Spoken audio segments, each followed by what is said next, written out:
వెంకటేశాయ ఆరోగ్య సోపానం కార్యక్రమానికి స్వాగతం.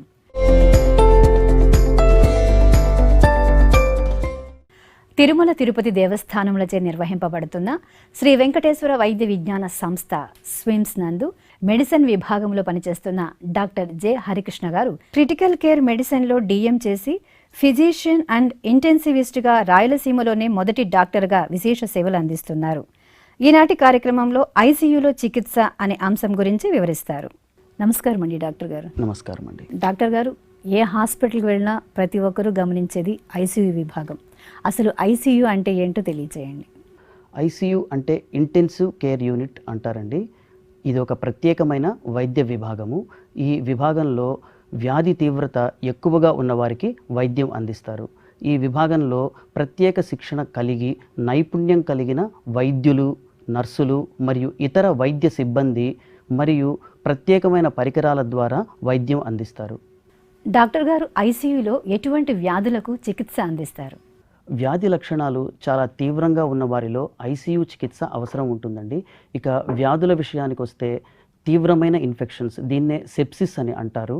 ఇంకా న్యూమోనియా అంటే ఊపిరితిత్తులకు ఇన్ఫెక్షన్, సిఓపిడి అంటే తీవ్రమైన శ్వాసకోశ సంబంధిత వ్యాధులు, స్ట్రోక్ అంటే పక్షవాతము, కిడ్నీ ఫెయిల్యూర్ అంటే మూత్రపిండాలు సరిగా పనిచేయని వారికి, లివర్ ఫెయిల్యూర్ అంటే కాలేయం సరిగా పనిచేయని వారికి, ఇటువంటి వారికి వారి వ్యాధి తీవ్రత చాలా ఎక్కువ ఉన్నప్పుడు ఐసీయూలో ఉంచి వైద్యం అందించవలసి వస్తుంది. ఉదాహరణకు మనం డెంగ్యూ జ్వరాన్ని తీసుకుంటే ఇది కొంతమందిలో 2 లేదా 3 రోజుల సాధారణ జ్వరంలా వచ్చి తగ్గిపోతుంది. కానీ ఇదే కొంతమందిలో చాలా తీవ్రమైన వ్యాధి లక్షణాలను కలుగజేసి ఒక్కొక్కసారి ప్రాణాంతకం కూడా అయ్యే అవకాశం ఉంటుంది. సో వ్యాధి ఏదైనా వ్యాధి లక్షణాలు చాలా తీవ్రంగా ఉన్నప్పుడు, వ్యాధి తీవ్రత చాలా ఎక్కువగా ఉన్నప్పుడు వీరికి ఐసీయూలో ఉంచి వైద్యం అందించవలసి ఉంటుంది. ఇంకొక విషయం ఏమిటంటే, ఈ వ్యాధి తీవ్రత ఎక్కువగా ఉన్న వారికి శరీరంలో కొన్ని అవయవాలు దెబ్బతినే అవకాశం ఉంటుంది. దీన్నే మనం ఆర్గాన్ ఫెయిల్యూర్ అంటాము. ఇలా ఆర్గాన్ ఫెయిల్యూర్ అనే సమస్య వచ్చినప్పుడు వీరికి ఆర్గాన్ సపోర్ట్ అనే వైద్యం అందించవలసి ఉంటుంది. ఇది ఐసీయూలో అందుబాటులో ఉంటుంది. డాక్టర్ గారు, మీరు చెప్పిన లక్షణాలు గల పేషెంట్ని ఎమర్జెన్సీ విభాగానికి తీసుకువెళ్తూ ఉంటారు. అసలు అత్యవసర చికిత్స విభాగానికిను ఐసీయూకి గల వ్యత్యాసం ఏంటో తెలియజేయండి. ఎమర్జెన్సీ మరియు ఇంటెన్సివ్ కేర్ యూనిట్ అనేవి 2 వేరువేరు విభాగాలండి. ఎమర్జెన్సీ అంటే అత్యవసర చికిత్స అంటారు. రోగి తీవ్రమైన జబ్బుతో ఎమర్జెన్సీకి వచ్చినప్పుడు ఎమర్జెన్సీలో వైద్యులు రోగికి తక్షణ వైద్యం అందించడంతో పాటు వారి యొక్క వ్యాధి తీవ్రతను అంచనా వేస్తారు. ఈ వ్యాధి తీవ్రత తక్కువగా ఉంటే వారిని సాధారణ వార్డుకి మార్చడం జరుగుతుంది.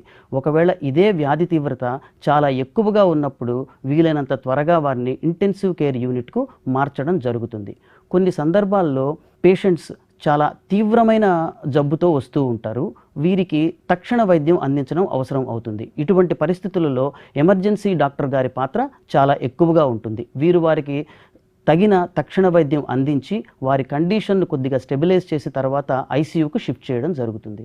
సో ఒకసారి వీరిని ఐసీయూకు షిఫ్ట్ చేసిన తరువాత వారు కోలుకునే వరకు మిగిలిన వైద్యం ఐసీయూలో అందించడం జరుగుతుంది. డాక్టర్ గారు, ఐసీయూలో ఎటువంటి చికిత్సను అందిస్తారో వివరంగా చెప్పండి. పేషెంట్ ఎమర్జెన్సీ వార్డు నుంచి ఐసీయూకు షిఫ్ట్ అవ్వగానే మొదటిగా వైద్యులు వారి ఆరోగ్య పరిస్థితిని అంచనా వేస్తారండి. వారిలో ఎందువలన ఈ వ్యాధి వచ్చింది అనే విషయాన్ని కూడా నిర్ధారించడం జరుగుతుంది. వ్యాధి తీవ్రత ఎక్కువగా ఉన్నవారిలో ఆర్గాన్ ఫెయిల్యూర్ అంటే కొన్ని అవయవాలు దెబ్బతినే అవకాశం ఉంటుంది. సో ఇటువంటి వారికి ఐసీయూలో చికిత్స అవసరం ఉంటుంది. ఇది సింగిల్ ఆర్గాన్ డిస్ఫంక్షన్లా అయినా ఉండవచ్చు, లేకపోతే మల్టిపుల్ ఆర్గాన్ డిస్ఫంక్షన్ అంటే ఒకటి కంటే ఎక్కువ అవయవాలు దెబ్బతినడం జరుగుతుంది. సో ఇటువంటి వారికి ఐసీయూలో వారి జబ్బుకు వైద్యము మరియు వారి ఆర్గాన్ ఫెయిల్యూర్కు రెండిటికి వైద్యం అందించడం జరుగుతుంది. పేషెంట్ యొక్క వయస్సు, వారి యొక్క జబ్బు తీవ్రతను బట్టి వీరికి వైద్యాన్ని అందించడంతో పాటు వీరు ఎంతవరకు కోలుకునే అవకాశం ఉంటుందని ఒక అంచనాకు వస్తారు. తరువాత పేషెంట్ యొక్క సహాయకులను పిలిచి వారితో మాట్లాడడం జరుగుతుంది. వారికి పేషెంట్ యొక్క పరిస్థితిని వివరించడంతో పాటు వారు ఎంతవరకు కోలుకునే అవకాశం ఉంటుందో కూడా వివరించడం జరుగుతుంది.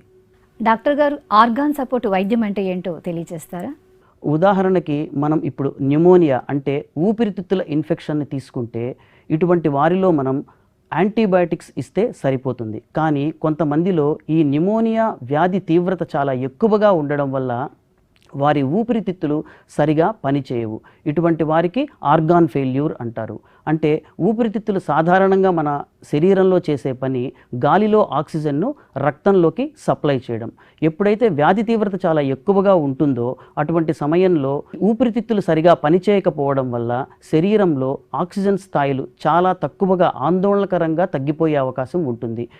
ఒక్కొక్కసారి ఇది ప్రాణాపాయానికి కూడా దారి తీయవచ్చు. ఇటువంటి పరిస్థితుల్లో మనకి ఆర్గాన్ సపోర్ట్ ట్రీట్మెంట్ అంటే ఊపిరితిత్తులకి సపోర్టివ్ ట్రీట్మెంట్ అవసరం అవుతుంది.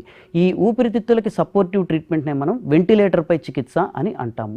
ఇంకొంతమంది పేషెంట్స్లో బ్లడ్ ప్రెషర్ స్థాయిలు చాలా తక్కువగా ఉంటాయి. ఇటువంటి వారిలో మనం ప్రత్యేకమైన మందులను ఇన్ఫ్యూజన్ పంప్స్ ద్వారా ఇవ్వడం ద్వారా వారి బీపీ స్థాయిలను పెంచడం జరుగుతుంది.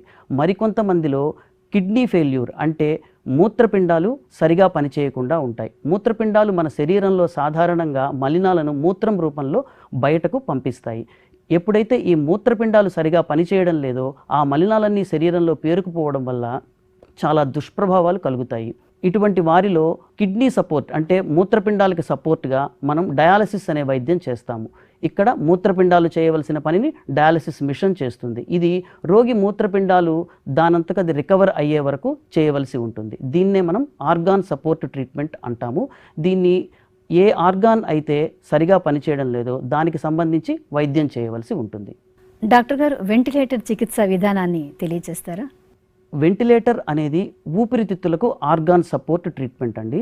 ఇది 2 విధాలుగా ఉంటుంది. మొదటిది నాన్ ఇన్వేజివ్ వెంటిలేషన్ అంటారు. రెండవది ఇన్వేజివ్ వెంటిలేషన్. ఈ నాన్ ఇన్వేజివ్ వెంటిలేషన్లో పేషెంట్కి ఒక మాస్క్ ద్వారా వెంటిలేటర్కు కనెక్ట్ చేసి దాని ద్వారా గాలి అందిస్తారు. ఇది ఊపిరితిత్తుల జబ్బు తీవ్రత కొంత తక్కువగా ఉన్నప్పుడు ఇది పనిచేస్తుంది. రెండవ దానిలో ఇన్వేజివ్ వెంటిలేషన్ అంటారు. ఇందులో మనం ఒక గొట్టాన్ని రోగి నోటి ద్వారా శ్వాసనాళంలోకి పంపించి దాని ద్వారా వెంటిలేటర్ నుంచి గాలిని అందించడం జరుగుతుంది.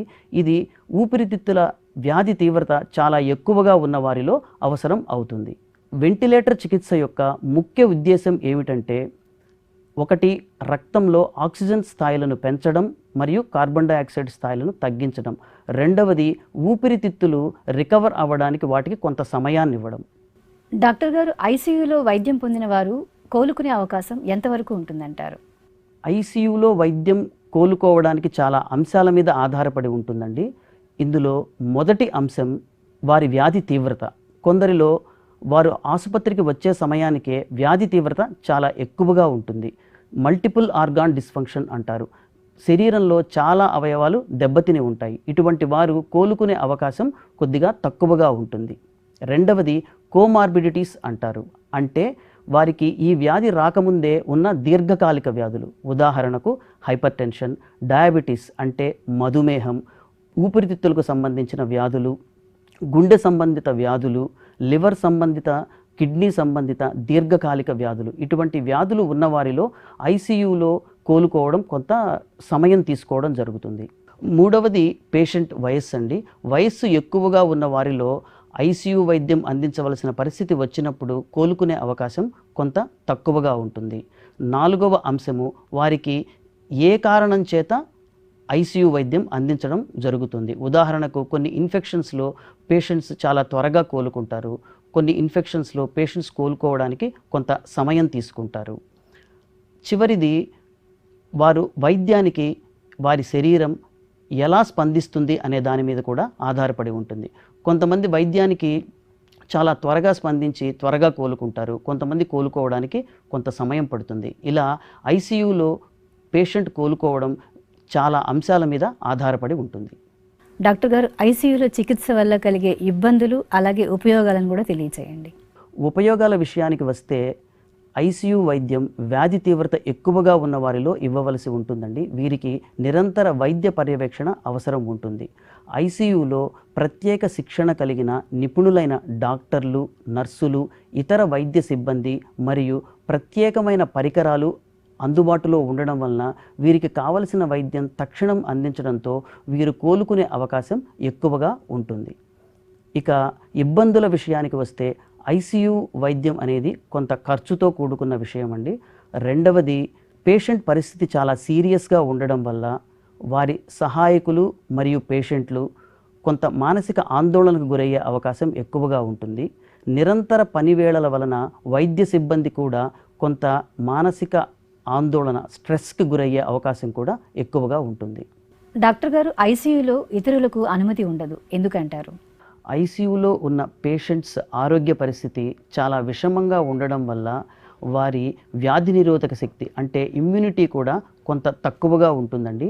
ఇటువంటి పరిస్థితులలో ఎక్కువ మంది రోగి సహాయకులు, ఇతర వ్యక్తులు ఐసీయూలోకి ప్రవేశించడం వల్ల వారి ద్వారా కొన్ని వ్యాధులు పేషెంట్స్కి సంక్రమించే అవకాశం ఉంటుంది. ఇది అవాయిడ్ చేయడానికే ఎక్కువ మంది రోగి సహాయకులను ఐసీయూలోకి అలౌ చేయరు. సార్, ఆపరేషన్ తర్వాత పేషెంట్ని ఐసీయూలో ఉంచడం జరుగుతుందా? ఆపరేషన్ అవసరమయ్యే పేషెంట్స్ కొంతమంది ఆరోగ్య పరిస్థితి స్టేబుల్గా ఉంటుందండి. వీరికి ఆపరేషన్ తర్వాత సాధారణ అబ్జర్వేషన్ వార్డుకి షిఫ్ట్ చేస్తారు. కానీ కొంతమందిలో చాలా తీవ్రమైన ఆరోగ్య సమస్యతో వచ్చిన వారు, ఆపరేషన్ సమస్యలతో ఉన్న వారికి ఎమర్జెన్సీ ఆపరేషన్ అవసరం ఉంటుంది. ఇటువంటి ఎమర్జెన్సీ ఆపరేషన్ చేయించుకున్న వారికి ఐసీయూలో ఉంచి వైద్యం అందించవలసి ఉంటుంది. ఎందుకంటే వీరి ఆరోగ్య పరిస్థితి అంత సాధారణంగా ఉండదు. బీపీలో కొంచెం హెచ్చుతగ్గులు ఉండడము ఇటువంటివి జరుగుతూ ఉంటాయి. దీనివల్ల వీరికి ఐసీయూలో ఉంచి ప్రత్యేకమైన చికిత్స అందించవలసి ఉంటుంది. వీరు కోలుకున్న తరువాత ఐసీయూ నుంచి సాధారణ వార్డుకి మార్చడం జరుగుతుంది. డాక్టర్ గారు, ఐసీయూలో ఎటువంటి వైద్యులు ఉంటారు? ఐసీయూలో వైద్యం అనేది టీమ్ ఎఫర్ట్ అండి. ఒక్కరు మాత్రమే వైద్యం చేసే పరిస్థితి ఉండదు. ఎందుకంటే పేషెంట్స్ యొక్క కండిషన్ చాలా సీరియస్గా ఉండడం వల్ల, వారి వ్యాధి తీవ్రత చాలా ఎక్కువగా ఉండడం వల్ల వారికి నిరంతర పర్యవేక్షణ అవసరం అవుతుంది. వారి ఆరోగ్య లక్షణాలను బట్టి ఎప్పటికప్పుడు వైద్యంలో మార్పు చేసుకుంటూ వెళ్ళవలసి ఉంటుంది. సో ఇందువలన ఐసీయూలో శిక్షణ పొందిన వైద్యులు, అంటే వీరు ఎండి జనరల్ మెడిసిన్ కానీ, పల్మనరీ మెడిసిన్ కానీ, ఎమర్జెన్సీ మెడిసిన్ కానీ, అనస్థీషియా కానీ ఇవి చేసి దాని తరువాత 1 నుంచి 3 సంవత్సరాల వరకు ప్రత్యేకమైన శిక్షణ పొందుతారు. ఈ డాక్టర్లే కాకుండా నర్సులు, వీరు కూడా క్రిటికల్ కేర్లో ట్రైన్ అయి ఉంటారు.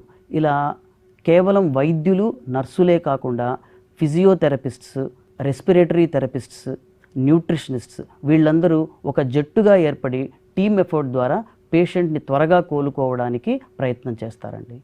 డాక్టర్ గారు, ఐసీయూకి సంబంధించిన పూర్తి వివరాలను సవివరంగా తెలియజేసినందుకు మీకు మా ప్రేక్షకులందరి తరపున కృతజ్ఞతలు తెలియజేస్తున్నామండి. ధన్యవాదాలండి.